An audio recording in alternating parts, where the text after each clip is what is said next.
Frank Cohn was just 13 years old when he fled. I had just had my bar mitzvah. I just had gotten a BMW bicycle, the first bike that I ever had. It was 1938 in Germany, and the Nazis were intensifying their campaigns of hate against Jews. His mother obtained a visa and bribed an official to include her son so they could join Cohn's father in the U.S. We came to New York and arrived on the 30th of October, 1938. On the 9th of November, 1938, was Crystal Night. Cohn watched the horrors of Nazism unfold from an ocean away. 5 years after fleeing Germany, Cohn was drafted to fight in World War II, taking his citizenship oath during basic training. I'm a survivor as well as a liberator. Nearly a dozen members of Cohn's extended family died in the Holocaust. Now, just months away from his 99th birthday, Cohn volunteers at the U.S. Holocaust Memorial Museum in Washington, where he shares his stories with visitors. That made me volunteer in all aspects of fighting the Holocaust. And the best way I can do it is tell my story. Luigi Toscano, a photographer and documentarian, took Cohn's portrait for an ambitious Holocaust remembrance project entitled Lest We Forget. 15, 20 pictures, and I'm sure that there are 3 pictures that are really good. Toscano has traveled the world to photograph survivors, amplifying and preserving their stories of tragedy and triumph.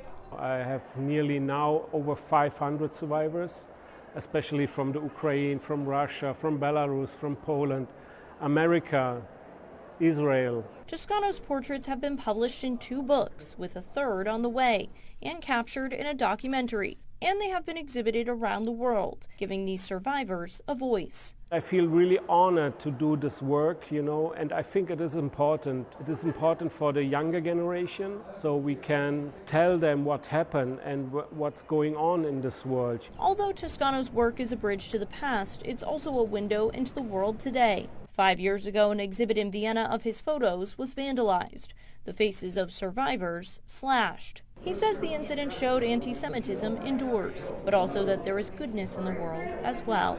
After that, what happened, young people came to my exhibition and they start to repair the pictures, With the war between Hamas and Israel triggering a new wave of anti-Semitic attacks, Toscano is continuing with the Lest We Forget project and working on another, visiting Israel to document the aftermath of the October 7th attack by Hamas that killed more than 1,200 people.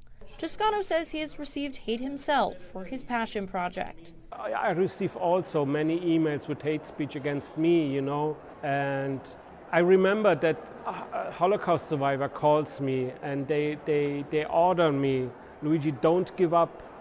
Don't give up. Your work is more important than, And he won't give up. Toscano says he will continue his work telling the stories of Holocaust survivors so that history does not repeat itself. And it's why Cohn says he continues to share his story too. The motto is never again, and I stick with that motto, never again. In Washington, Cassie Simeon, Spectrum News.